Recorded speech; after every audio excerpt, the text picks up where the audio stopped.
오늘 나누어 보려고 하는 것은 레위기에 대해서입니다. 제가 레위기에 대해서는 이래저래 강의도 하고 책도 쓰고 해서 저한테는 요즘 구약의 다른 어떤 책보다도 더 친근하고 익숙한 책이기도 하다 싶기도 합니다. 레위기에 대해서 이 짧은 시간 동안에 나누는 것이겠습니다만, 일단 가장 기본적으로 우리 구약 성경이 제가 창세기랑 출애굽기 할 때도 그런 나눔을 했었습니다만, 레위기 역시 지금과 같은 형태, 1장, 27장 이런 식으로 완성되는 건 모세 시대가 아닙니다. 모세 시대는 지금 같은 책이 있어서 그렇게 처음부터 끝까지 집필하고, 그때도 이야기했지만 모세가 그 책 집필해봐야 읽을 사람이 없어요. 그러니 책이라는 게 그때는 필요한 시대가 아닌 겁니다. 레위기에 실려있는 제사 규정들이 굉장히 오래된 것들이 있다. 이거는 충분히 타당한 이야기일 수 있지만 1장 27장이 모세 때 쓰여질 수는 없는 일일 겁니다. 지금과 같은 레위기는 언제였을까 할 때 대체로 바벨론 포로기 동안에 이런 이 제사 규정들을 정리하고 확립하는 관심사들이 생겨나게 되고, 그리고 에스라, 느헤미야, 주전 5세기 후반 이쯤 가면 현재와 같은 형태의 레위기일 거다. 이런 정도를 우리가 이야기할 수 있는 것이지요. 그래서 이런 이야기들을 하는 까닭은 레위기라는 책이 지금 같은 모양으로 딱 등장하는 배경이 뭐냐? 포로라는 경험이 있는 거고요. 그 다음에 나라가 망했고 포로가 되었다. 그 다음에 포로에서 돌아와서 산다. 그럴 때 이 공동체가 우리는 누구냐? 우리는 어떻게 살아야 되지? 우린 무엇을 하며 살지? 이런 관심사들. 이게 레위기 같은 책, 앞에 창세기, 출애굽기도 마찬가지이겠습니다만 레위기 같은 책의 형성을 가져왔다라는 것이지요. 그래서 레위기를 읽으면서 포로였던 사람들의 삶, 요거 상상할 필요가 있는 거고요. 그 다음에 포로에서 돌아와서 새로운 무언가를 건설해가고 만들어 가려고 하는 사람들의 희망, 혹은 돌아왔는데 우리 해방 직후에 해방됐었는데도 전혀 해방된 것 같지 않은 너무 힘들었던 1945년에서 50년까지의 너무 괴로웠던 해방 직후 역사가 있지 않습니까? 그런 것처럼 포로에서 돌아왔고 돌아온 우리 공동체를 보는데 너무 심란한, 가령 에스라도 돌아오자마자 공동체 현실을 보고 울었다라는 내용이 나오고, 느헤미야 1장에도 1장 1절에서 3절에도 이 포로 귀환한 지 한참이 지났는데도 예루살렘을 가리켜 황폐, 능욕, 허물어짐 이렇게 표현하는 것이 있더라는 거죠. 그래서 레위기 같은 책은 돌아왔는데도 돌아온 것 같지 않은 삶, 이런 현실을 맞닥뜨리면서 그럼 우리 어떻게 살아야 되지? 우린 누구지? 무엇을 꿈꾸지?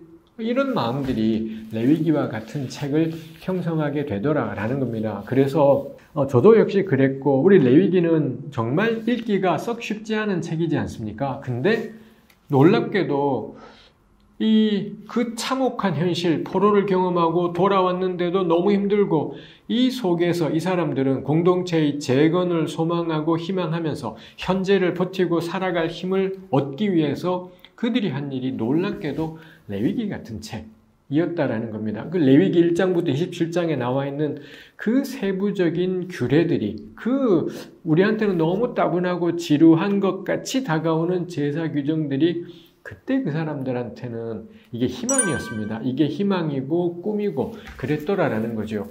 결국 레위기 전체는 그 사람들에게는 우린 누구냐? 예배하는 사람들이구나. 구약의 용어로는 제사이겠죠. 레위기 스타일로는 우리는 야훼 하나님, 그 한 분 하나님께 이렇게 하나님의 규례와 법도를 따라 제사하는 백성이구나. 이게 그분들이 마음에 가졌던 뜨거움, 강렬함, 간절함 이런 것이었다라는 거죠. 레위기에는 임금 같은 거 나오지 않습니다. 레위기는 다윗 같은 리더십 그런 거 기대하지 않아요. 어떤 아주 특별하고 대단한 영웅들이 등장해서는 우리를 이 공경에서 건져내리라. 에스라가 대단한 사람 같고 느헤미야도 그런 것 같습니다만, 레위기에는 우리 그 다음에 다루고 싶은 민수기에는 그런 대단한 리더십에 의한 변화 이런 거 하나도 기대하지 않습니다. 레위기는 다만 우리가 할 수 있는 전부가 뭐냐? 함께 하나님께 나아가서 제사하되 하나님께 얼마든지 제사로 나아갈 수 있고, 그 다음에 그 하나님께 나아갔던 백성들이 일상을 우리 하나님 앞에서 살아가고 이거면 된다라고 생각하는 겁니다. 그래서 자기들을 국가로 규정하지 않아요. 국가 재건, 국가 회복 뭐 이렇게 규정하지 않습니다. 국가 그딴 거 필요 없어. 임금 그딴 게 이거 뭐 어디다 써먹을 거야. 뭐 아무데도 써먹을 데가 없는 거죠. 오직 우리는 뭐냐?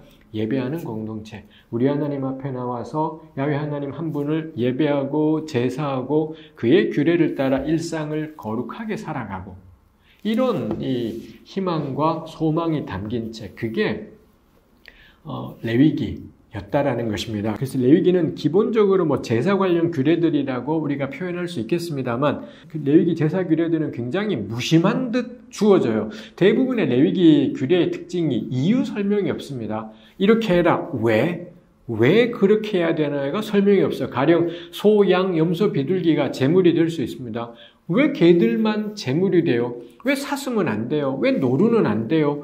뭐 이런 것들에 대해서 레위기는 대답을 안 해요. 그 다음에 돼지고기 먹지 마라. 왜냐? 이유가 없어요.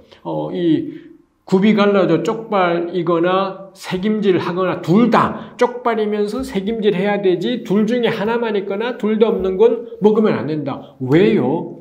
왜 이게 하나도 레위기는 설명하지 않습니다. 이런 게 우리로 하여금 레위기를 읽을 때 어렵다라고 느끼게 만드는 점이기도 해요. 이 약간은 불친절한 느낌들이 있고 뭐 저로서는 일단 하나님의 어떤 츤데레 스타일이다. 이분이 애틋하고 따뜻하게 다가오지 않고 그냥 툭.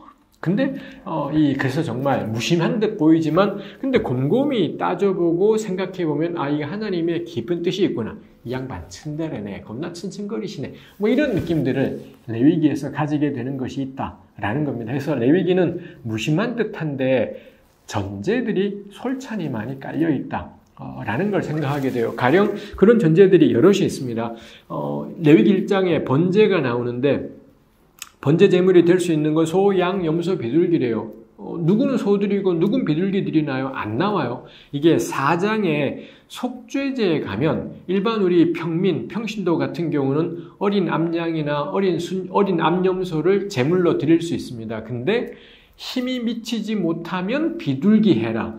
비둘기 드리기에도 힘이 미치지 못하면 고운 가루 해라. 요게 이 레위기 4장, 5장의 속죄제 부분에서 그게 나오더라는 거죠.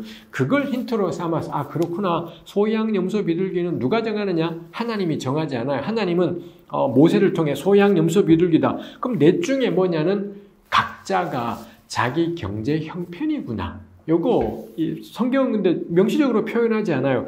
전제되어 있는 것이지요. 그래서 이 제사 규례의 암묵적인 전제 가운데 하나가 제물은 형편대로 해라. 이 제물은 하나님께 드리는 것이지 않습니까? 하나님께 드릴 때 우리 왠지 내 온 맘 다해, 내 온 정성 다해 이렇게 드려야 될 것 같은데 근데 하나님은 제물을 선택하는 유일한 기준은 뭐냐? 형편인 겁니다.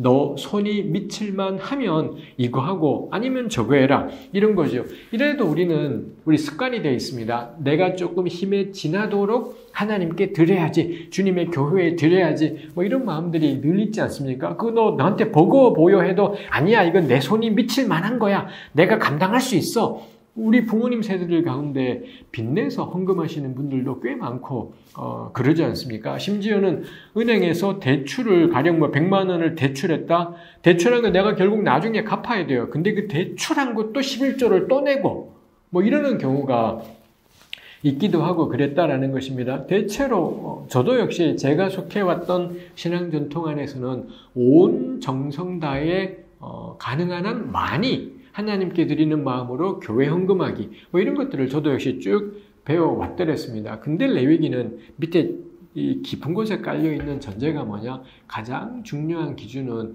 형편이다 라는 겁니다. 이게 놀라운 게 이 속죄제는 죄 때문에 드리는 제사입니다. 그래서 제물의 다른 제사와는 달리 나머지 4개의 제사, 번제, 소제, 화목제, 속건제 나머지 4개의 제사와 속죄제의 가장 큰 차이는 피를 처리한다 나머지 제사들은 그냥 피를, 가령 소를 잡으면 피가 나오잖아요. 피를 받아서 마당에 있는, 뜰에 있는 번제단 밑에 전부 다 붓습니다. 이렇게 다 처리를 하는데, 근데 속죄제는 그 피를 받아서 어떤 속죄제는 성소 안까지 들어가서 막 이 커튼에다가 피를 뿌리고 분향단에 바르고 다시 마당으로 나와서는 번제단에 바르고 이런 피를 처리하는 작업들을 하는 것이죠. 이게 속죄제 굉장히 다른 제사들에서는 찾아볼 수 없는 아주 본질적인 특징인 겁니다. 그래서 속죄제하고 피하고는 깊은 연관이 있고요.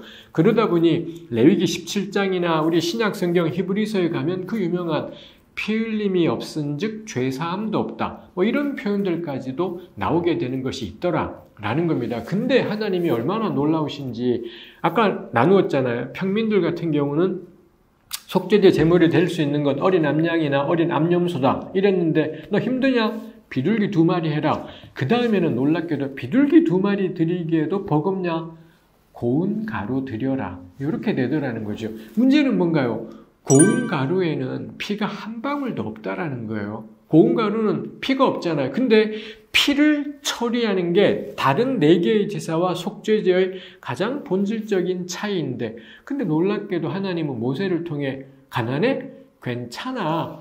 가루해. 가루엔 피가 없는데요. 괜찮아. 뭐 이렇게 되어버리는 거죠. 우리라면은 이건 죄 문제를 해결하는 거기 때문에 피는 상징이잖아요. 그럼 어떤 식으로든 피가 있게. 그래서 다른 제사는 곡식해도 속죄제는 그래도 피가 있는 그런 제사. 비둘기가 한선 이래야 될 것 같고 정 안 되면 네 코피라도 섞어라. 뭐 이렇게 돼야 될 것 같은데 하나님은 거침없이 그래? 가루해. 이렇게 되더라. 라는 것입니다. 이런 하나님의 이 말씀 규례를 생각해 보면 자꾸 교인들한테 겁나 가난한데도 어떻게든 힘 다해서 좀 더 많이 헌금 이딴 설교하면 안 돼요. 우리 교인들은 저도 그랬고요. 그런 마음들이 있습니다. 내가 이거 아까워하다가 하나님께 뒤지게 맞지 이런 두려움들이 있어요. 근데 이걸 다 설교자들이 부추기고 그런 간증들을 해요. 나중에 옛날엔 어떤 분도 겁나 가난했었는데 아까운 마음이 들었지만 하나님께 그 가난한 중에도 왕창 헌금했더니 몇 배로 주시더라.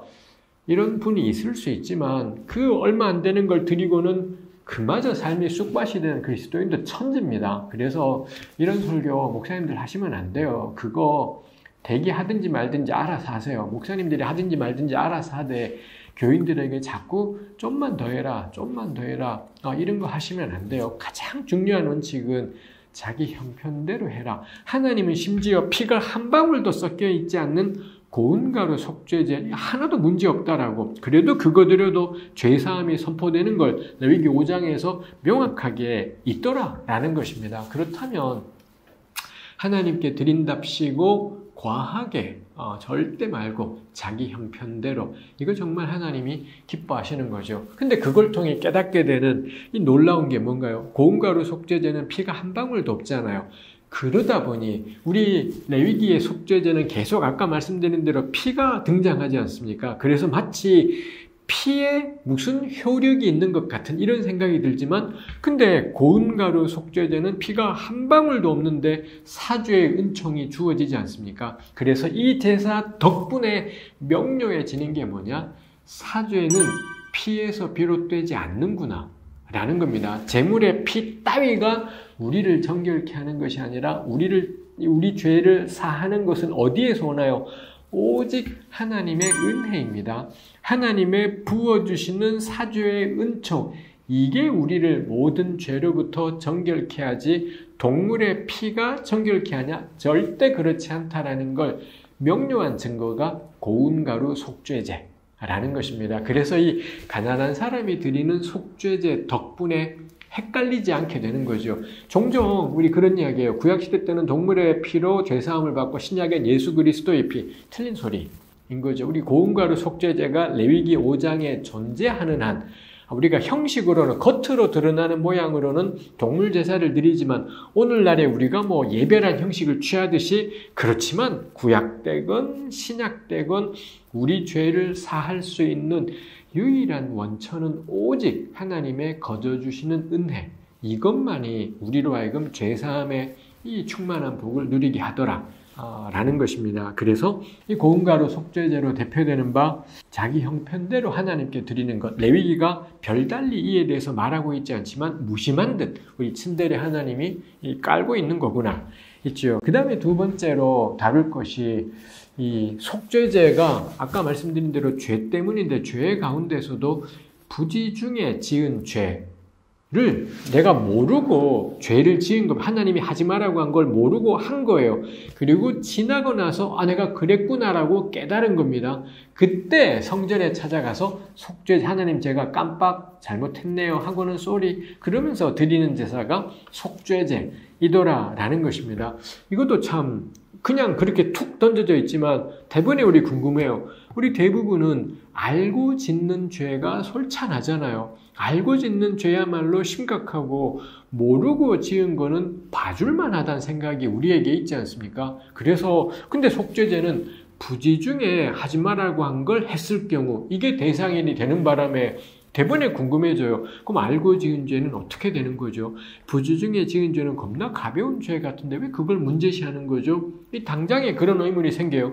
레위기는 하나도 설명하지 않습니다. 이에 대해서 전혀 설명하지 않고 그냥 지나가 버리는 것이죠. 그럼 그 다음에는 우리가 생각해 보게 돼요. 저는 그렇게 생각했습니다. 왜 부지 중에 지은 죄로 하나님이 속죄제 하라고 하지?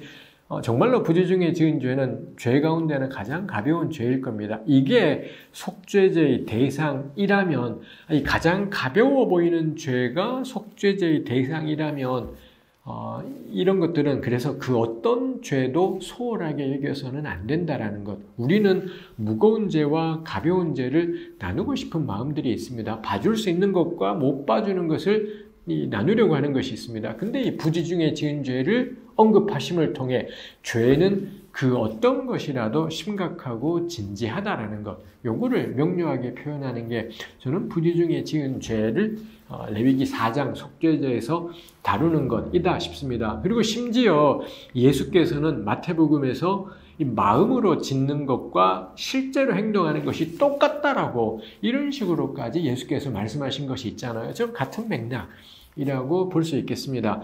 다만 주의할 건 이게 이 처벌의 관점이지는 않아요. 당연히 마음으로 짓는 죄와 실제 몸으로 행한 죄는 처벌의 차원에서는 완전히 다른 처벌이, 마음으로 짓는 죄는 처벌이 없어요. 하나님은 넌 똑같이 나쁜 놈이야, 넌 살인한 거야 라고 말씀하시지만 세상 그 어떤 형법으로도 마음으로 사람 죽인 건 절대 처벌할 수가 없는 것이지 않겠습니까? 그리고 실제로 사람을 때리거나 죽이면 단번에 처벌을 받습니다. 이 벌은 이 우리가 저지른 행동 때문에 오는 것이니 처벌의 관점에서는 마음으로 짓는 것과 겉으로 행한 건 엄청난 차이고요. 이 부지 중에 지은 것과 고의적으로 행한 것, 처벌의 차원에서는 엄청난 차이가 있습니다. 지금 그걸 이야기하는 것이 아니라 동기의 차원에 있어서는 하나님은 부지 중에 지은 죄, 이건 뭐건 간에 죄가 얼마나 심각한지 이걸 보이는 것이 부지 중에 지은 죄를 문제시하는 것이겠다이죠. 그 다음에 두 번째가 우리는 의도적으로 남을 때리거나 괴롭힌 건 문제라고 생각하는데 근데 꽤 많은 현실 속에서 문제가 되는 건 내가 전혀 의도하지 않았는데 우리의 말이나 행동이 남에게 큰 상처를 줄 때가 있더라 라는 겁니다. 아마 고대 세계에도 그랬을 거고 오늘날에는 더 그렇습니다. 가령 예를 들기가 참 참혹하지만 제가 한때 그런 표현을 한 적이 있습니다. 우리같이 저처럼 몸이 정상적인 사람들은 장애인들을 잘 이해하지 못해요. 이런 말을 제가 한 적이 있더라는 겁니다.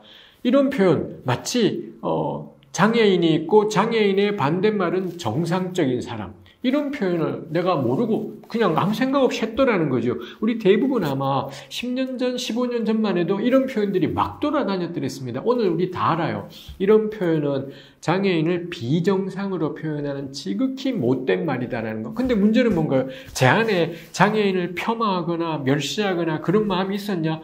없었다라는 겁니다. 근데 그냥 무심코 정상인과 장애인 뭐 이런 식의 표현들을 하더라라는 거죠. 무슨 악의가 있는 것도 아닙니다. 그 다음에 이 자매들을 향해서도 외모에 대해서 무심코 우리 뭐 이 중고등부 아이들이나 우리 대학부 자매님들에게 누구누구 참 예쁘네, 아무런 악의 없이 이런 외모 이야기를 했더라는 거죠. 근데 오늘날에 우리 젊은 자매님들 보고 외모가 예쁘네 마네 했다간 대번에 항의가 들어오고 이거 문제가 될 겁니다. 심하게 되면은 이 성희롱과 연관되는 범죄가 될 수도 있는 그런 것이지 않습니까? 이런 것들이 다 말하는 사람은 전혀 악의가 없었지만 지금 우리 시대는 수많은 말들이 상대방에게 상처가 되고 고통이 되고 혹은 혐오가 되고 차별이 되고 배제가 되는 이런 것들이 굉장히 많이 있더라라는 것입니다. 그래서 레위기 4장에 부지 중에 지은 죄가 속죄제의 대상이다. 난 모르고 말했어요. 근데 들은 사람이 목사님 그때 그 표현하셨는데 전 참 불편했어요. 그럼 우리가 할 게 뭔가요? 그랬구나. 미안하다. 내가 틀렸다. 내가 생각이 짧았다. 내가 너무 몰랐다. 미안하다. 이거밖에는 길이 없습니다. 그러고는 구약시대라면 속죄제 이렇게 되더라라는 거지요. 해서 이 부지 중에 지은 죄가 왜 대상인지 레위기는 전혀 언급하고 있지 않지만 곰곰이 따져보면 모든 죄가 다 심각하다는 것, 그리고 꽤 많은 경우에 부지 중에 지은 우리의 행동이나 말이 다른 사람들에게 엄청 큰 상처와 고통을 안겨주는 경우가 많다라는 점, 요거 그냥 넘어가서는 이거 별것 아니야 절대 그냥 넘어가서는 안 되고, 고통당한 사람이 지적받을 때 까칠하다 말할 게 아니라 내가 틀렸구나, 내가 몰랐구나, 내가 감수성이 없었구나 인정하고 잘못을 인정하는 것 너무 중요한 것이라고 할 수 있겠습니다. 레위기 1장부터 7장까지가 5대 제사 규례입니다. 근데 그 가운데 이 6장 7절까지인가가 이 5대 제사를 다루고 있습니다. 이 번제, 소제, 화목제, 속죄제, 속건제에서 이 5대 제사를 6장 7절까지인가 다루고 있고, 그 다음에 6장 8절부터인가 9절부터인가 10절일 수도 있고 11절일 수도 있어요. 하여튼 이 6장 7, 8절쯤에 속건제를 끝내고 그 다음부터 다시 또 번제 규례가 나와요. 그래서 6장 8절쯤부터 7장 마지막까지는 제사장이 유념해야 될 5대 제사 규례입니다. 앞부분에 1장부터 5장 7, 8절까지 이 압도적인 분량은 하나님께 제사 드리기를 원하는 이스라엘의 모든 사람들, 제사장이건 평신도건 하나님께 제사 드리고 싶냐? 번제라면 이렇게, 소제라면 화목제라면 속죄제라면 속건제라면, 그리고 이렇게 누군가가 제사 드리겠다고 나왔을 때 제사를 집전하는 기술 인력인 제사장들은 뭘 유의해야 되는지, 그게 6장 7, 8절부터 7장 마지막까지 이렇게 있더라라는 거죠. 우리 제사규례 그러면 제사장의 역할이 압도적일 것 같은데 정작 레위기 1장, 7장에서는 적어도 뭉텅이로만 따지면 5장까지 평신도를 위한 규례, 6, 7장만 제사장 규례.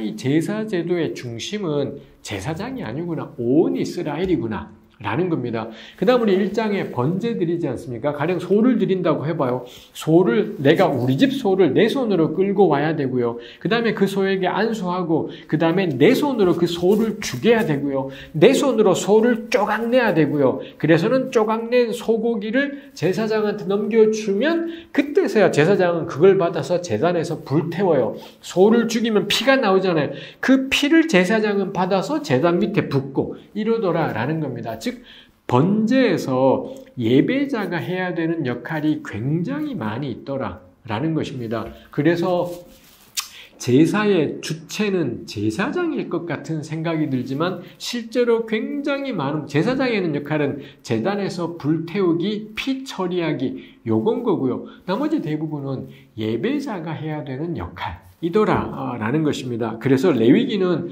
뜻밖에도 평신도 중심, 평신도가 이 교우들이 해야 되는 일들이 압도적으로 많이 있더라이죠. 이거 참 대조적이잖아요. 오늘날 우리 영상 보시는 분들 지난 주일에 교회 가서 뭐 하셨습니까? 우리 주일날 예배 드릴 때 우리 교우들이 예배 안에서 할 수 있는 게 뭐가 있어요? 거의 없습니다. 앞에 다 교역자들이 뭐라 온갖 걸 다 하고 그러지 사실 교우들이 할 수 있는 건 별로 없죠. 다만 교우 대표로서 이 대표기도 하시는 분이 있을 거고요. 그 다음에 요즘은 점점 사라져가지만 성시 교독해서 인도자와 교우가 주고받는 것이 있겠고, 그 다음에 교우 대표로 성가대가 부르는 찬양이 있겠고, 뭐 예배 도중에 이런저런 찬양이 있겠지요.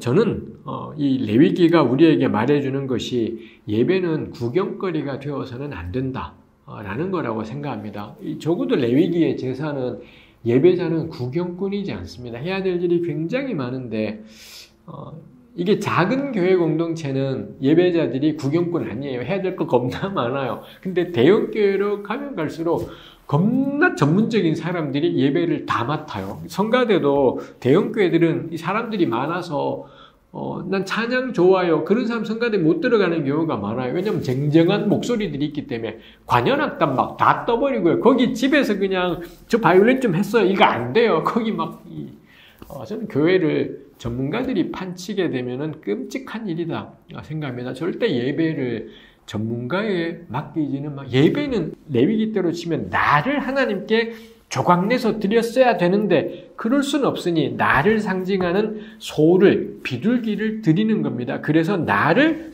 쪼개어서 하나님께 이게 번제의 취지인 겁니다. 근데 오늘날에 이렇게 겁나 노래 잘하는 사람들이 겁나 멋진 악기 연주에 맞춰서 이거 듣고 있는 것 그리고는 내가 드려주는구나 이게 되게 전 어려운 일이다 싶은 것이 있죠. 그나마 예배 중에 우리 경배와 찬양도 있고 해서 우리의 목소리가 나고 이런 것이 있겠습니다만 전 참 중요한 일이다 싶어요. 전문가에게 맡기면 볼만해요. 정말 예배가 볼만한 것이 있겠습니다만 그건 쇼입니다. 그건 쇼지. 쇼를 보고 싶으면 예술의 전당 가요. 예술의 전당을 가든지 전설의 고향을 가든지 그런 데 가야 되는 거지. 주일날 교회당에 갈 거면 구경하러 가지 마라. 참여하고 나도 뭔가를 하고. 근데 이거 겁나 큰 교회에서는 할 게 없어요. 작은 교회 다녀요. 겁나 큰 교회 가서 구경만 할 거라면 아니 그딴 교회를 왜 다녀요? 작은 데 가서 혹은 대형 교회 다니신다면 그 대형교회 안에 조그마한 소그룹 모임들이 계속 있지 않습니까? 반드시 거기 속해서 내 손으로 꼼지락거리며 주일을 보내는 것. 전 이거 중요한 일입니다. 일주일 내내 회사 다니다가 주일날까지도 교회 가서 꼼지락거리기 겁나 귀찮으시겠지만 저는 이거 너무 중요한 일이다 싶어요. 전문가에게 넘기지 마라. 우리 손으로. 사실 저는 전문가보다는 아마추어가 좋다고 생각해요. 전문가들은 돈 받고 해요. 저 주일날 설교하면 돈을 받습니다. 근데 아마추어는 오직 개인의 열정입니다. 개인의 열정과 열심, 그게 아마추어의 특징이잖아요. 저는 그게 하나님이 기뻐하시는 것이라고 생각합니다. 아마추어. 저는 참 중요한 것이겠다 싶은 것이 있죠. 여기뿐만이지 않습니다. 레위기 23장에 가면 절기 본문이 있습니다. 안식일부터 시작해서 연례 1년마다 1년에 한 번씩 돌아오는 7개의 절기를 레위기 23장에서 소개해요. 근데 거기에 계속 반복되는 표현 가운데 하나가 각각 거주하는 각처에서 지킬 절기니라. 이런 표현들이 계속 나와요. 각자 거주하는 각처에서. 가령 신명기만 해도 이 하나님이 정하시는 한 곳, 거기 와서 뭐 해라 이런 말씀이 있고요. 출애굽기 같은 경우도 유월절, 그 다음에 맥추절, 초막절 요 3대 절기는 함께 모여서 신명기가 특히 그렇죠. 함께 모여서 지켜야 되는 절기입니다.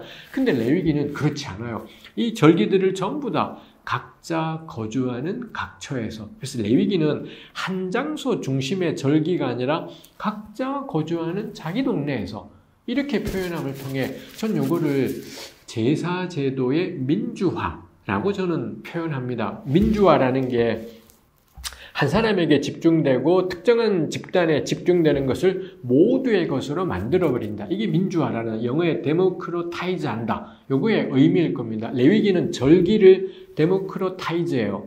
제사장에게 집중된 특정한 장소에 집중된 것이 아니라 각자 거주하는 각처, 그야말로 일상에서 드려지는 걸로 이런 것들이 레위기 23장에서 볼 수가 있더라라는 거죠. 해서 우리 얼핏 레위기 그러면 제사장 이런 것들을 떠올리게 되지만 뜻밖에도 레위기는 평신도 중심인 거고요. 거주하는 각처, 일상의 전영역 이렇게 계속 표현되고 있는 것이죠. 이거 레위기의 암묵적인 깔려있는 전제라는 겁니다. 그래서 레위기가 말하고 싶은 건 제사장의 인도를 따라 제사 드리기가 아니라 모든 이스라엘은 야훼께 예배하는 공동체야. 요거 말하고 싶은 것이 있더라라는 것이지요. 그 다음에 또 레위기에 깔려있는 암묵적인 전제가 저는 산모에 대해서라고 생각합니다. 산모는 출산한 경우에 이 남자아이를 낳으면 40일, 여자아이를 낳으면 80일 부정하다라고 레위기 율법은 12장에서 규정을 해요. 부정하다라고 규정되면 가장 기본적인 사항은 이 성전에 나아가지 않는다요. 부정한 존재가 거룩한 성소에 가서는 안 되기 때문에 그래서 그 40일 내지 80일 기간 동안에는 산모는 성전에 찾아가야 되는 그 모든 의무라면 의무로부터 이제 노연하게 되는 이런 것들이 있죠. 우리 이거 상상해 보세요. 당신은 40일 내지 80일 동안 주일날 교회 안 가도 돼요.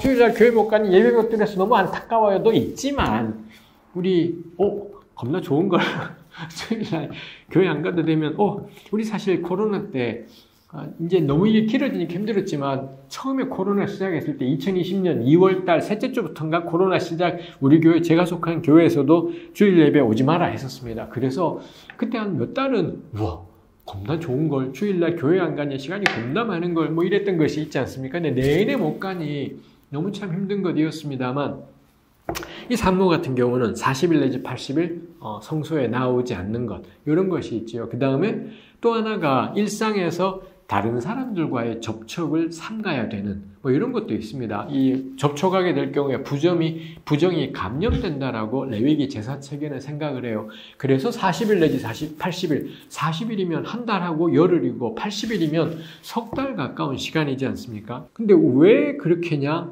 요거에 대해서 레위기 12장은 명료하게 말하지 않지만 오늘날에 생각하면 뭐냐? 요거 산모를 보호하는 거네. 이 모성 보호, 요게 저는 암묵적인 전제였겠다 싶은 거죠.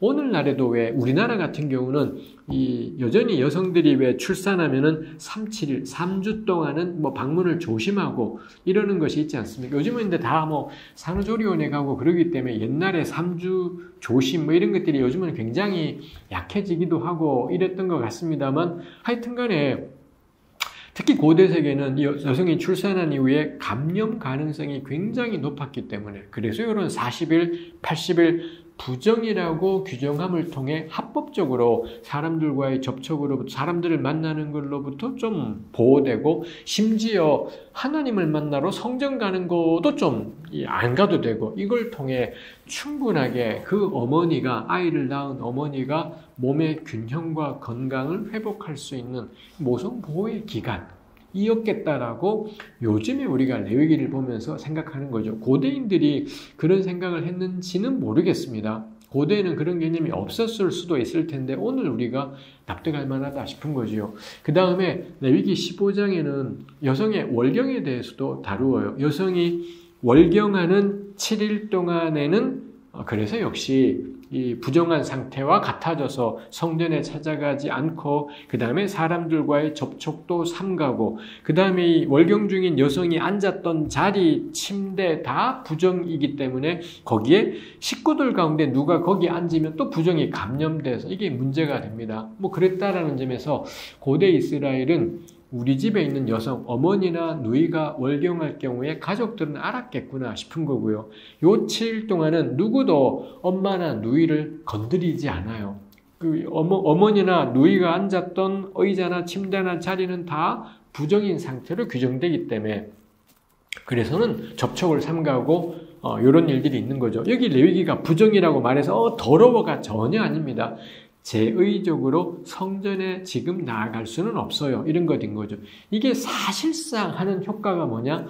여성성을 보호하는, 여성만이 월경하지 않습니까? 제가 이 이야기 할 때마다, 월경 이야기 나올 때마다 제 둘째 딸아이 이야기에서 둘째 딸이 툴툴거리면서도 그렇습니다만 제 둘째 딸아이는 월경통이 되게 심해요. 그래서 첫날, 둘째 날에 되게 힘들어하고 그러는 것이 있습니다. 저 같은 생물학적인 남자는 상상하기 어려운 일인 거죠. 그래서 이거 우리가 가족들이 안다면 지금 제가 왜 컨디션이 저렇지? 월경 기간이구나. 그렇다면 이건 배려가 되고 이럴 수 있겠다라는 겁니다. 그 다음에 오늘날에 대부분의 여성이 월경 기간이 7일이지는 않습니다. 훨씬 더 짧죠. 첫날, 둘째 날이 힘든 거고 좀만 지나면 이제 좀 괜찮아지고 그러잖아요. 근데 레위기는 여성의 월경으로 인한 그 기간을 7이라고 잡아두고 있는 거죠. 구약의 숫자 7은 상징이잖아요. 하나님의 7일 창조, 여리고성을 7일 동안에 하루에 한 바퀴씩 7바퀴, 7일째 날에는 7, 뭐 이런 것이 있지 않습니까?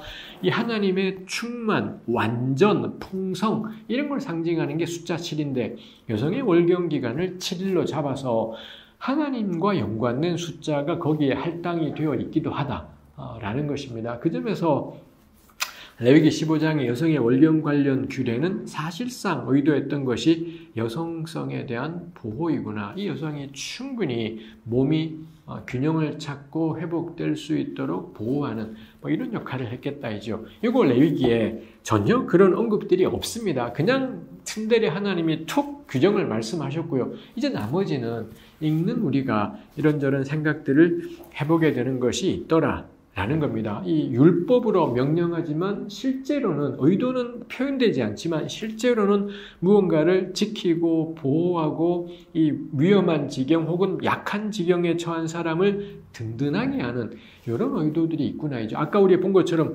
가난한 자도 하나도 손색 없이 하나님께 나올 수 있게 하는 이런 것들이 있더라는 거고요. 그 다음에 산모라든지 월경 중인 여성이라든지 이런 것들이 있더라는 거죠. 이거 우리 생각하면 오늘날에 우리 자매들이 직장 다닐 경우에 하루에 월경 생리휴가를 받는 것도 겁나 구차하게 만들어버리는 이런 것들이 있지 않습니까? 근데 고대 이스라엘은 7일인 겁니다. 7일간 이 여성은 보호, 이런 것이 있는 걸 생각하면 오히려 오늘이 더 야만적인, 더 야만적이고 더 끔찍한 이런 경우에 겁나 이 차별적인 말들이 나오기도 하고 모욕적인 말들이 나오기도 하고 이런 거 생각하면 레위기가 명시하고 있지는 않지만 이거 충분히 우리에게 말하는 것이 있구나 싶은 것입니다. 레위기에 이런 암묵적인 이런 것들의 마지막으로 제가 나누고 싶은 것이 안식년과 희년이기도 합니다. 가령 안식년 7년마다 6년 동안 농사를 지었으면 7년째에는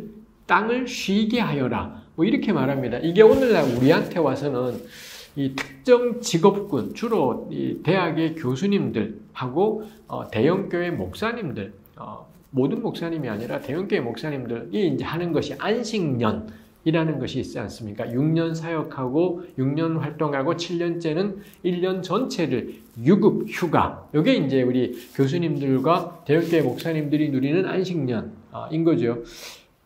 세상에 어떤 직업도 안식년은 없어요. 오직 교수와 일부 목사만 누릴 수 있는 것이 안식년이지요.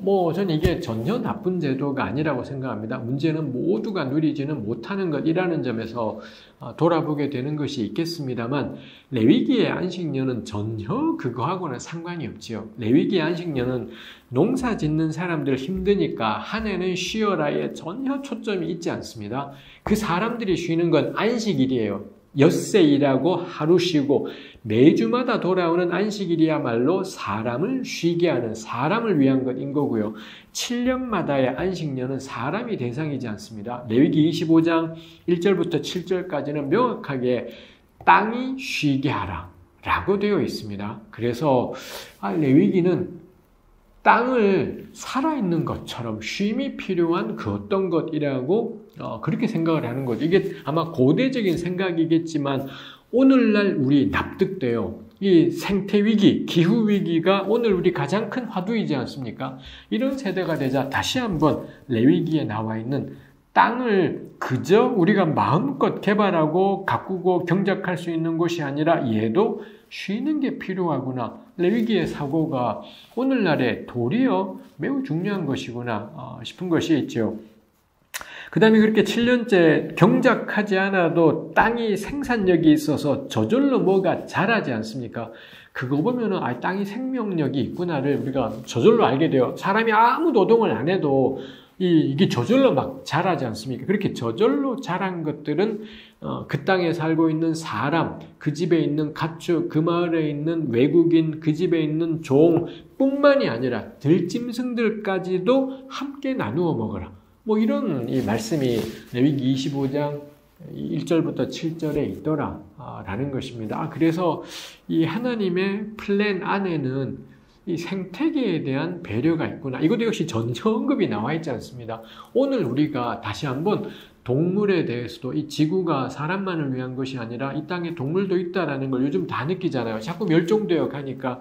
근데 레위기 25장의 안식년을 보면서 땅을 쉬게 해라. 그 다음에 그 땅이 쉬는 동안에도 저절로 자라는 것은 사람만이 아니라 들짐승까지도 거기 자기 몫이 있는 거다. 이런 말씀들을 통해 하나님의 세상은 인간만의 세상이 아니라, 그리고 주인들만의 세상이 아니라 주인과 종과 외국인 노동자와 집짐승과 들짐승 모든 생명체가 공유하는 것이 땅이구나. 뭐 이런 것들을 안식년 규례가 말해주는 것이 있죠. 레위기 25장 8절부터는 희년 규례가 나옵니다. 희년은 50년째 해마다 이 한 해 내내 농사를 짓지 않는 그런 해이겠습니다만, 희년은 언제 시작하느냐? 50년째 해 속죄일에 희년이 시작이 된다. 이렇게 레위기 25장은 규정하고 있습니다. 속죄일이 뭔가요?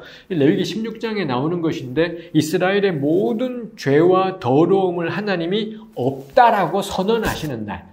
한 해 동안 어떤 일이 있다 하더라도 속죄일을 지킴을 통해 이제 온 이스라엘은 정결해졌다. 모든 죄로부터, 모든 불의로부터, 모든 부정으로부터 깨끗하게 되었어. 마치 우리 만복에 열심히 그러면 숫자가 올라가다가 뭐 딱 누르면 리셋 해버리면 000 되지 않습니까? 그런 것처럼 이스라엘의 모든 디폴트 기본값을 000으로 만들어버리는 게 속죄일입니다. 그야말로 죄로부터의 해방, 죄로부터 사심, 죄로부터의 정결, 이게 선언되는 날이 속죄일인 거죠.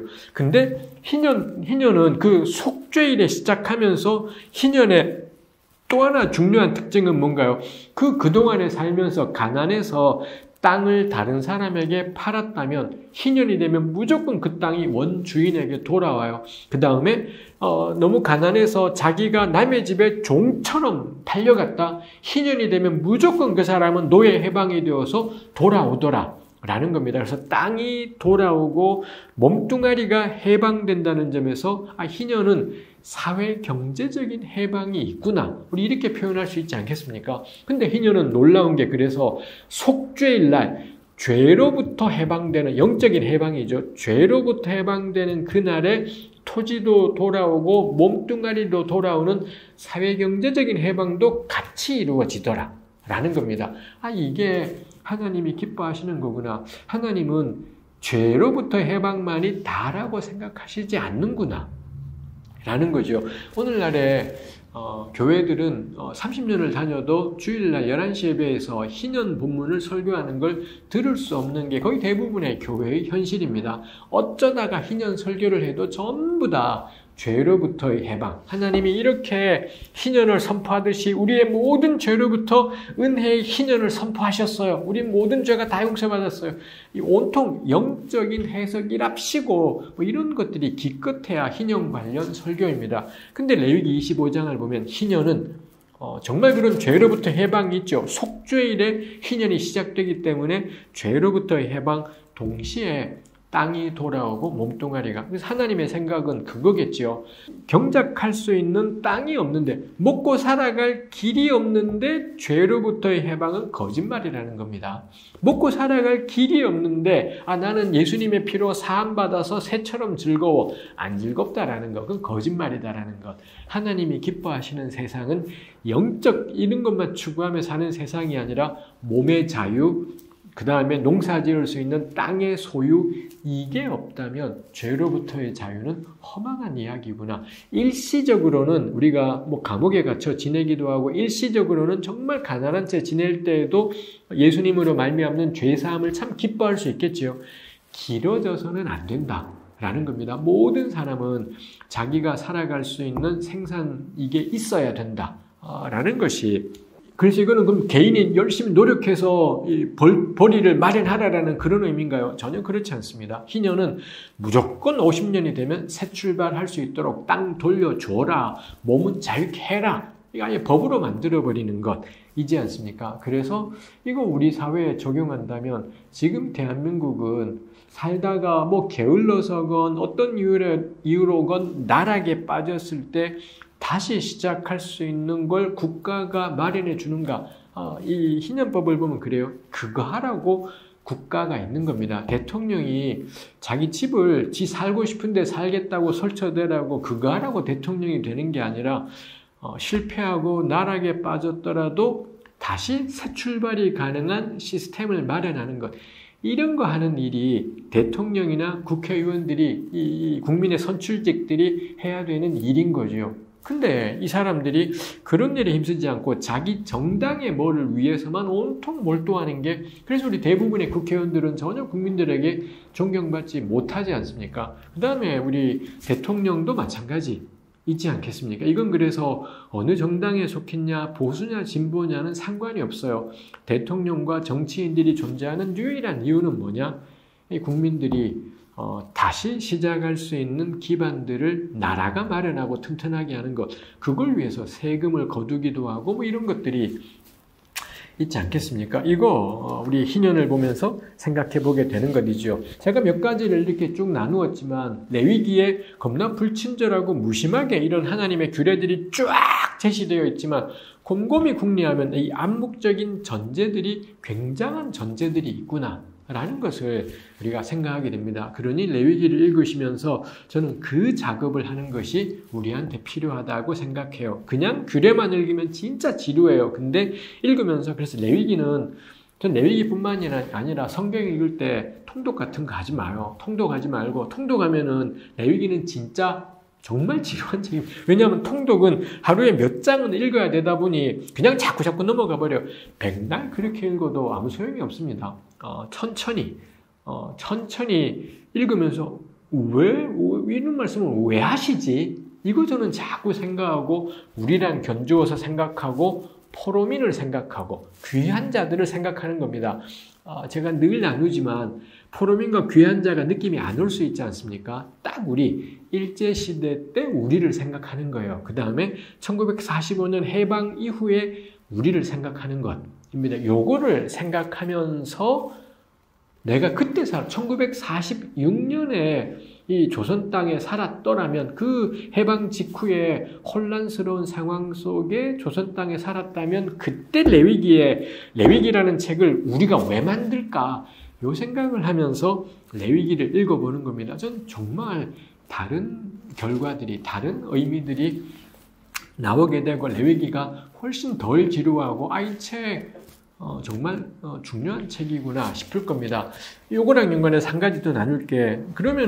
그럼 하나님이 그렇게 깊은 뜻이 있었다면 말씀을 하시지, 그냥 말을 하시면 될 거를 왜 이렇게 궁리하고 막 생각하고 공부해야지 알게 해놨냐고, 머리 나쁘면 이거 다 못하지 않겠냐고 뭐 이렇게 말씀하시는 분도 있습니다. 제가 명확하게 그런 질문 나올 때마다 말씀드렸습니다만 머리 나쁜 사람은 없습니다.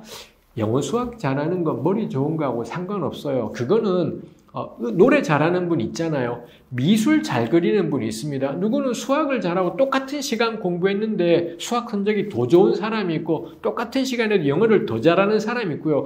똑같은 음악 시간을 가져도 노래 훨씬 잘하고 작곡하고 피아노 치고 바이올린 이런 사람들 있지 않습니까? 이건 겁니다. 이거는 머리하고는 아무 상관이 없는 그냥 그 사람의 재주인 겁니다. 그래서 머리 나쁘다, 자기가 중고등학교 때 공부 못했다고 머리 나쁘대요. 절대 그건 머리 나쁜 것이지 않습니다. 전부 게으른 거라고 생각을 합니다. 그 누구든 간에 우리 살면서 이치가 있잖아요. 아니, 저 사람이 왜 나한테 저렇게 함부로 하지?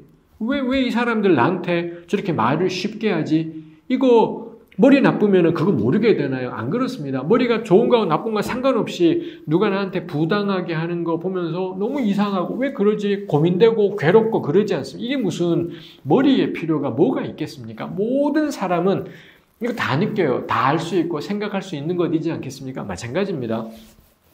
왜 하나님이 레위기에다가 이 하나님의 숨겨진 의도들을 죄다 말하지 않겠습니까?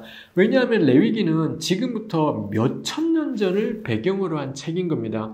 최소한 2500년, 600년 혹은 3000년 까마득한 옛날, 그때 사람들의 풍습, 문화, 제사, 제도 이런 걸 통해서 말씀하시는 겁니다. 근데 그때를 쫙 다 말아버리게 되면 당시 사람들은 지금부터 3000년 전을, 2000년 전을 살아가는 사람인데 지금도 통할 이야기를 표현을 해버리면 이때 사람들은 상상도 어려운 일인 거죠. 인류는 겨우 200~300년 전에야 노예제도가 말도 안 된다라는 것에 합의했습니다. 2000년 전에는요, 노예제도는 상식인 겁니다. 3000년 전에는요, 이건 그냥 천부적인 하나님이 내리신 질서인 겁니다. 근데 오늘 우리는요, 노예제도는 비인간의 극치, 절대로 말이 안 되는 제도인 거죠. 그래서 구약 성경이나 신약 성경 보면서 왜 하나님이 노예 제도를 인정하시냐고 이런 질문 하시는 분이 있습니다. 그건 말이 안 돼요. 오늘 우리한테는 노예 제도가 말이 안 되는데 언제부터냐? 200~300년도 안 된 겁나 최신 지식인 겁니다. 500년 전, 1000년 전, 1500년 전 가면 노예제도는 상식이고 저 사람이 상놈으로 태어난 건 하나님이 그렇게 한 거다. 이게 상식이던 시대. 그 시대 속에서 레위기를 통해 말씀하셨던 것인 거죠. 그럼 그게 오늘 우리 시대에는 어떤 의미냐? 그건 누가 해야 돼요? 그걸 성경에 다 적어 놓을 게 아니라 우리가 이 머리를 가지고 궁리하고 고민하는 게 필요하지요. 그래서 성경을 읽으며 하나님의 선하신 뜻, 깊으신 뜻을 깨달아가는 데 필요한 건 절대로 똑똑한 머리가 아닙니다. 똑똑한 머리는 영어 공부하고 수학 공부하고 이 사법고시 같은 이런 시험 치고 뭐 이런 시험 치는데 취직 시험 치고 이런데 이런 머리가 필요하고 도움이 될 겁니다. 근데 하나님의 진리를 깨닫고 삶의 이치를 찾아가는 데에는 절대로 좋은 머리 같은 건 필요하지 않아요. 모든 사람은 저는 동등한 머리를 가지고 있다고 잔재주는 다룰 수 있습니다. 근데 올바른 삶을 살아가고 정의롭게 살아가고 사랑하며 살아가는 데에는 나쁜 머리라는 건 존재하지 않아요. 우리 알지 않습니까? 서울대, 법대 뭐 이런 데 나오고도 바보 같은 짓을 혼자 독점해서 하고 있는 이상한 대통령도 우리가 경험하고 그렇게 잘나고 똑똑한 사람이 이 남은 욕하면서 지도 똑같은 일을 했으면서 대한민국 법무부 장관이 되어 있기도 하고 다 이 사람들이 영어 수학 겁나 잘하는 사람들입니다. 그래서 전 지금 대통령이 너무 참 좋은 점 중에 하나는 그런 영어 수학 잘하는 게 아무짝에도 단돈 10원도 쓸 데가 없구나를 명료하게 보여주는 게 우리 현 대통령이라서 저분이 참 남분이구나, 참 대단한 분이구나 정말 생각하게 되는 것이 있지요. 그러니 성경에 모든 게 다 적혀 있기를 기대하는 건 전 게으름이라고 생각을 합니다. 그건 우리 몫입니다. 그거 생각하기 싫은가요? 교회 다니지 마라. 전 예수 믿지 마시라고. 그거 생각하기 싫고 그냥 믿으면 구원 이럴 거라면 좀 당신이 믿는 예수님은 예수님이 아닐 가능성이 크다. 이건 제 생각이 그렇다라는 거지 그렇다고 해서 제가 진리냐 그렇진 않으니 반대하셔도 그건 괜찮은 것일 것 같습니다. 해서 레위기의 암묵적인 전제에 대해서 이야기를 했고요. 그 다음에 나누고 싶은 것이 레위기는 관심이 제사를 이야기한다고 했지만 끊임없이 일상과 결합되어 있습니다. 그래서 레위기 11장에 먹을 수 있는 짐승, 먹지 못하는 짐승 이게 나오지 않습니까? 우리 진짜 황당해요. 이 본문 보면서. 결국 그 본문을 보면 돼지고기 먹으면 안 되고요. 장어류들 일체 먹으면 안 되고요. 새우, 가재 이거 다 안 되는 것들. 물에 있는 것들은 비늘과 지느러미가 있어야 되는데 새우가 있나요? 가재가 있나요? 뱀장어가 있나요? 다 먹으면 안 되는 것들. 뭐 이렇게 되어 있지요. 그래서 오늘 우리 보면은 전혀 상관없는 것들이 11장에 있더라이죠. 그래서 우리 이런 본문들을 보면서 배우게 되는 게 이거 조근조근 따져볼 만도 하지만 간단하게 우리가 생각을 해보면 이거 본문 때문에 돼지고기는 어디가 해로워도 해로우니까 먹지 마라고 하셨구나. 틀린 생각입니다. 그렇지 않습니다.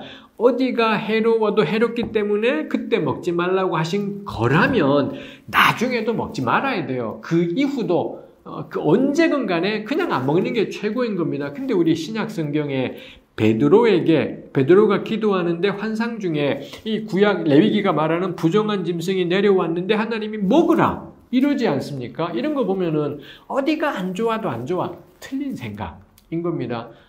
그래서 돼지고기는 절대 나쁜 짐승도 아니고 더러운 짐승도 아니고 그 다음에 뱀장어가 나쁘거나 전혀 그렇게 보는 건 틀린 생각이라고 생각합니다. 레위기 11장이 말하고 싶은 건 뭔가요? 성도의 구별된 삶입니다. 왜 그래서 하나님의 백성으로 살아간다라는 건 뭐냐? 뭐든 먹고 뭐든 몸에 좋으면 다 먹어도 돼. 그러면 뭐든 먹어도 다 몸에 좋을 겁니다. 근데 그렇지 않고 저게 설령 몸에 좋다 할지라도 나는 하나님의 백성이기 때문에 그거 먹지 않겠어요.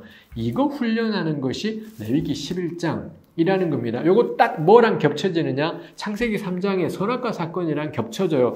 이 선악을 알게 하는 나무 열매를 보는데 아담과 하와가 보는데 너무 맛있어 보이고 너무 멋져 보이고 너무 괜찮아 보이지 않습니까? 근데 하나님이 먹지 말래요. 그것도 마찬가지입니다. 그래서 그걸 먹었더니 성질이 겁나 더러워졌더라. 그 전까지는 정결하던 사람이 선악과 따먹은 다음부터는 죄가 가득해졌다. 땡! 절대 그렇지 않습니다. 선악과 따먹기 전에도 이미 아담과 하와가 그 선악과를 보는데 탐욕이 생겼다라는 게 성경에 나오기 때문에 탐욕은 죄의 결과가 아닙니다. 죄 짓기 전에도 이런 것이 있었던 것이지 않습니까? 그래서 이게 나빠서 먹지 않는 것이 아니라 하나님의 백성이기 때문에 하나님이 먹지 말라 하시네. 그래서 안 먹는 것.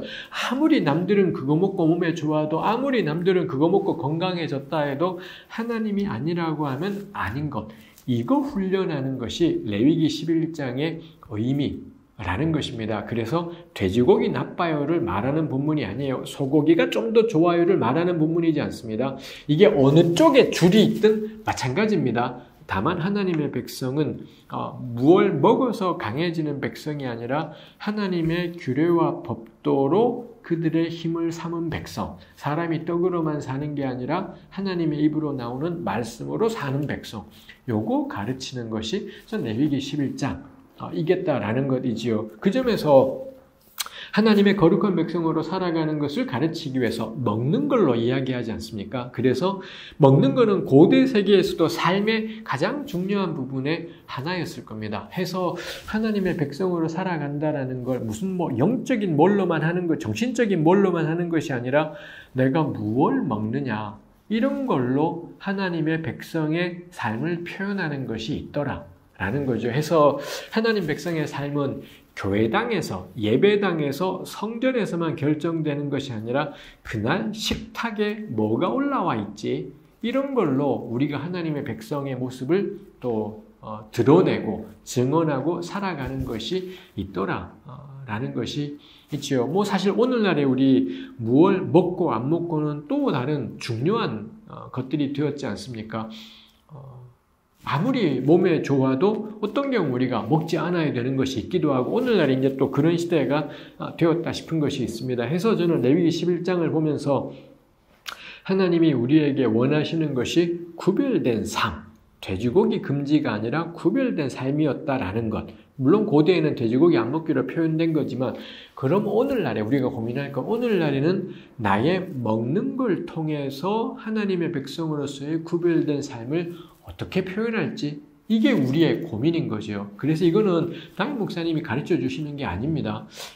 우리 공동체가 함께 모여서 오늘날에 내가 하나님, 온 땅의 창조주이신 하나님의 백성이고 우리 주 예수 그리스도를 내 구주로 고백한다면 우리의 먹는 생활에는 어떤 변화가 있어야 되는가? 저는 공동체와 나누면서 이런저런 이야기들을 할 수 있을 거다 싶어요. 때로 우리 공동체가 금식할 수도 있잖아요. 아무것도 먹지 않는 걸로 하나님을 신뢰하고 하나님의 도우심을 구하는 게 표현되기도 하는 것이겠고요. 어떤 경우는 가령 요즘처럼 이 환경위기, 기후위기가 점점 커져가는 시대라면 내가 동물을 섭취하는 것을 가능한 한 줄여가겠다. 우리 가운데 자발적인 비건하는 사람들이 점점 많아지지 않습니까? 전 이런 것들도 역시 참 좋은 표현 가운데 하나이겠다라는 거죠. 요는 나의 신앙이 예배당에서 결정이 되는 것이 아니라 일상의 전 영역, 내가 무엇을 먹고 무엇을 마시고 이런 걸로 우리의 신앙이 표현되는 것이 있다. 그거 우리 레위기 11장에서 배우게 되는 점이더라 라는 거죠. 세 번째 나누고 싶은 것이 거룩. 이거랑 비슷하지만 거룩입니다.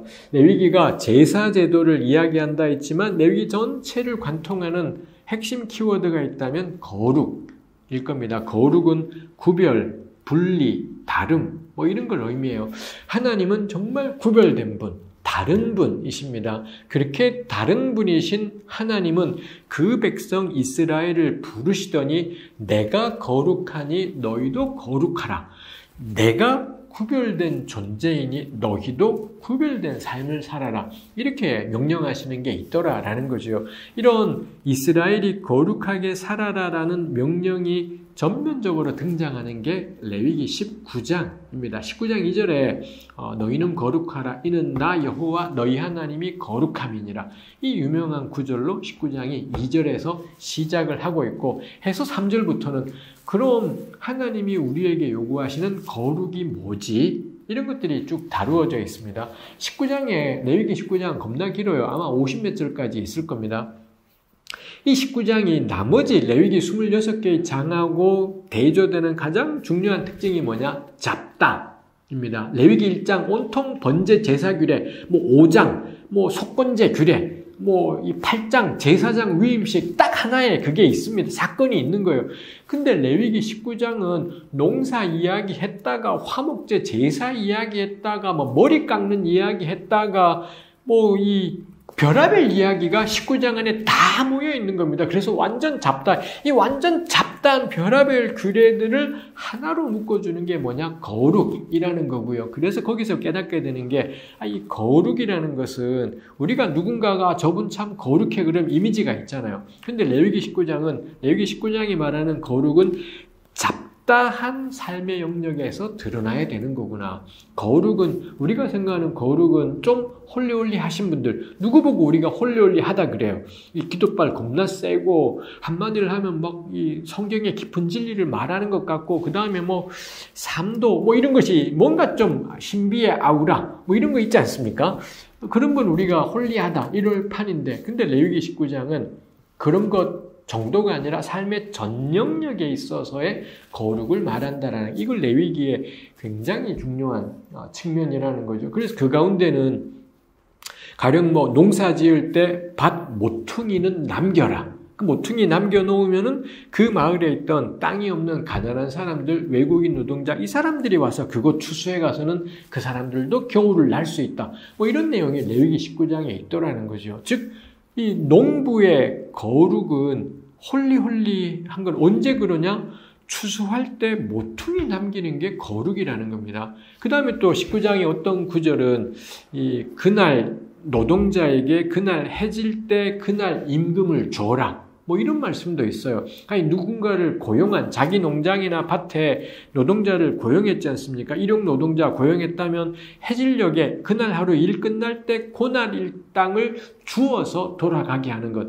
이게 고용주의 거룩이라는 겁니다. 이거 우리 생각하면 우리나라의 기업들이 요즘은 좀 덜해졌을까요? 옛날에 70년대, 80년대는 걸핏하면 임금 체불에 저임금 노동에 너무 부당 노동 행위가 많았지 않습니까? 그래서 요 레위기 본문을 가지고 생각하면 그 사람들이, 그 사장님들이 교회 장로님이건 목사님이건 나발이건 간에 거룩하지 않은 겁니다. 아무리 교회에서 헌신하고 성경금하고 난리법석을 떨어도 자기 회사 노동자에게 임금을 제 날짜에 지급하지 않고 체불하거나 혹은 저임금으로 부려먹는다? 당신은 거룩하지 않다. 심지어 레위기는 거룩하지 않다 정도가 아니라 억압과 착취다. 이렇게까지 레위기 19장에 그 단어 2개가 쓰여 있기도 한 것이 있더라이지요. 그래서 사업하시는 분들은 자꾸 노동자들 데리고 예배 드리려고 하지 마세요. 임금을 제 시간에 일한 만큼 합당하게 지급하는 것. 그게 고용주에게 요구되는 거지. 자꾸 자기 회사, 자기 가게 사람들 전도하려고.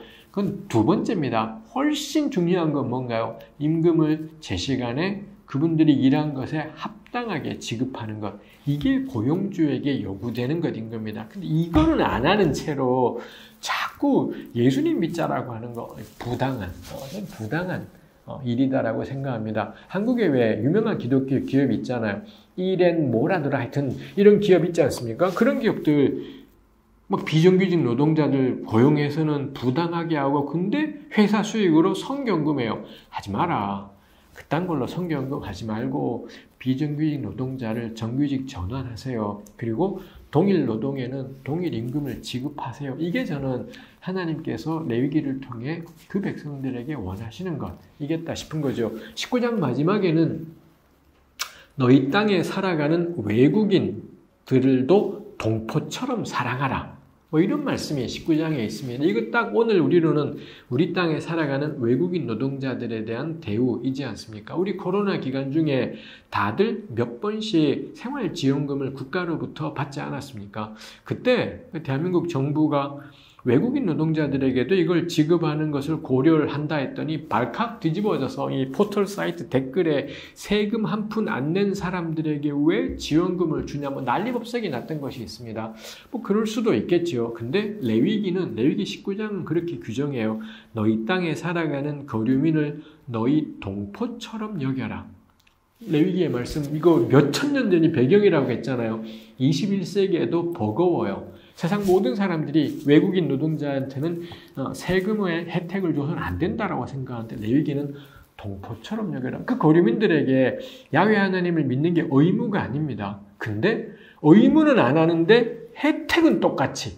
이게 레위기가 말하는 거룩이더라라는 거죠. 이거 생각하면 정말 레위기는 일상을 겨냥하고 있구나. 성전 중심의 삶이라기보다는 이 제사장 중심의 시스템이라기보다는 일상의 전 영역에 걸쳐서 하나님의 백성으로 살아가기. 이게 레위기가 말하고 싶은 거구나라는 것을 우리가 생각하게 되는 것이 있지요.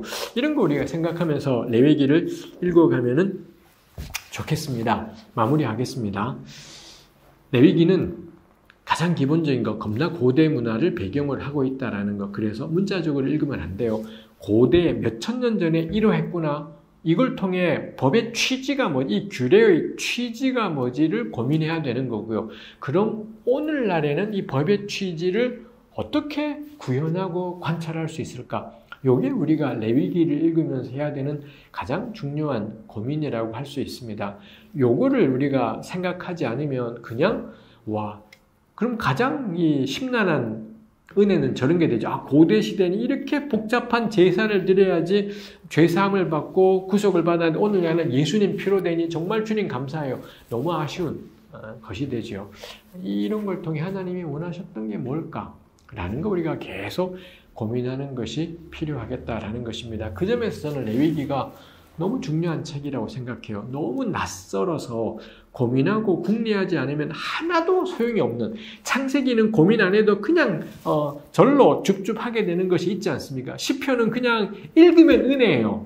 딱 사람의 마음에 생각하는 건 비슷하다 보니 시편은 아무데나 펴서 읽으면 다 다가오는데 레위기는 고민 안 하면 하나도 다가오지 않는다는 점에서 사실 레위기가 그 점에서도 정말 중요한 하나님의 백성으로 살아가는 의미가 무언지를 지금 내가 어떻게 살지를 계속 묻게 한다라는 점에서 전 레위기가 참 중요한 책이라고 생각합니다. 그래서 레위기를 이렇게 고민하며 27장까지를 한번 다 읽게 된다면 그러면 정말 이전과는 굉장히 다른 우리의 모습을 발견하게 될 것 같습니다. 그때가 우리가 깨닫게 돼요. 내 위기를 레위기로 이게 맞구나 라는 것을 깨닫게 될 겁니다. 감사합니다.